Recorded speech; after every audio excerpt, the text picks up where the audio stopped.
After nga ng Instagram story ni Moira Lacambra, Maymay Entrata, confirm nasa It's Showtime. What's up mga kamarites? Thank you for tuning in. Ako po muli si Josepa dito sa Josepa, anong latest na naghahatid sa inyo ng mga trending topic tungkol sa inyong mga favorite celebrity update. Eto nga, after nga ng Instagram story ni Moira Lacambra na may caption pang, "Catch me at It's Showtime tomorrow, 12 noon." With, anong pangalan nito?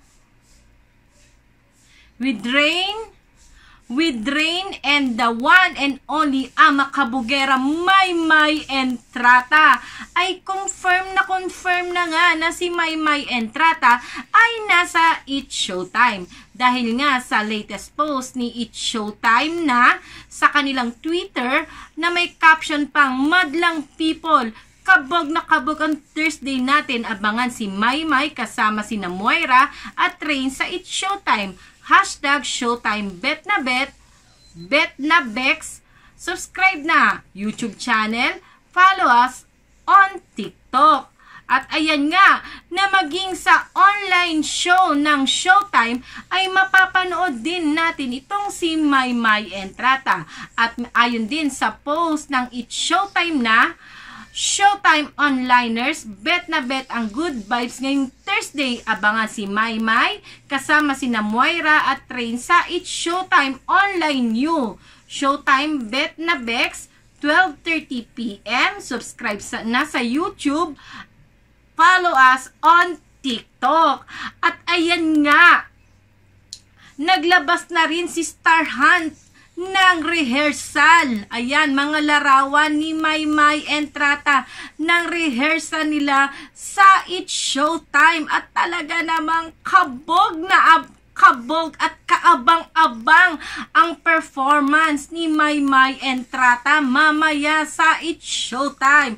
Na may caption pa nga itong si Star Hunt sa kanyang Twitter post na abangan ang isang ama kabugerang performance ng Star Magic Slay cover girl Maymay Entrata kasama sina Ultimate Slaymate Moira Lacambra at Slaymate Rain Parani mamaya sa It's Showtime, na talaga namang may pa-high heels at nag-aapoy, naglalagablab pa ang pa-emoji ni Star Hunt. O diba, nakaka-excite ngayong manood ng It's Showtime, lalong-lalo na nag-guest nila si Maymay Entrata. Siguro ipopromote nila ang kanilang digital magazine na Slay Magazine. O diba mga kamarites, yan muna ang latest update natin dito kay Maymay Entrata. Ops, alam ko inaantay ito ng lahat. O sige, magbasa muna tayo ng ilang mga komento ninyo dito sa aking mga video. Komento ni Edith Medes: "Nalulungkot ako sa dalawa, pero ganun pa man, I'm so proud. Both of you, Mayward forever." Ulitin ko nga, medyo nahilo ang lola ninyo. Ayon kay Edith Medes, "Nalulungkot ako sa dalawa, pero ganun pa man, I'm so proud. Both of you, Mayward forever." O diba, yan ang tinatawag na unselfish love, diba? Pag mahal mo, walang kahit ano pa man, diba? Maraming salamat sa napakaganda at napaka-sweet mong komento. At talaga namang Edith Medes, isa tayo talagang legit na Mayward flyers. At eto naman, ayon naman kay Lads, Jen Rich, wow, Rich. Ayon sa kanya, Mayward pa rin ang the best love team hanggang ngayon. Mayward forever. Diba talaga namang napaka-positibo ng komento mo, Lance with Jean Rich. O diba, kaya naman lalo ako nai-inspire na gumawa ng mga vlog at video regarding dito kina Maymay Entrata at Edward Barber na mas kilala natin at mas love natin na Mayward. O diba? At ito, ayun nga, ayon kay Richnet Ryuta, Mayward mula noon hanggang ngayon, Mayward pa rin. Diba talaga namang iba talaga magmahal itong si Richnet sa Mayward, napaka-unconditional, diba? Eto, huling komento na ating babasahin ayon kay Nori Bilorio.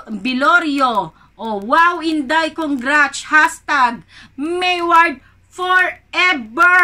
Diba talaga namang sobrang nakaka-inspire lahat ng inyong komento at sobra namang napaka-positibo talaga ng inyong komento. Kaya ang mga hindi pa nakasubscribe dyan at gusto nyong lagi kayong updated dito kina Maymay Entrata, Edward Barber at sa Mayward, ay huwag nyong kalimutan mag-subscribe, i-click ang bell button para lagi kayong updated dito sa aking mga latest video. At sa mga nanatiling nakasubscribe pa rin dito sa aking YouTube channel, maraming salamat po at huwag ninyong kalimutang mag-comment para ating babasahin at pag-uusapan sa aking mga susunod na video. Paano mga kamarites, hanggang sa susunod na update dito kina Maymay Entrata at Edward Barber na mas kilala natin sa tambalang Mayward. Ako po muli si Josepa. Hanggang sa muli, paalam!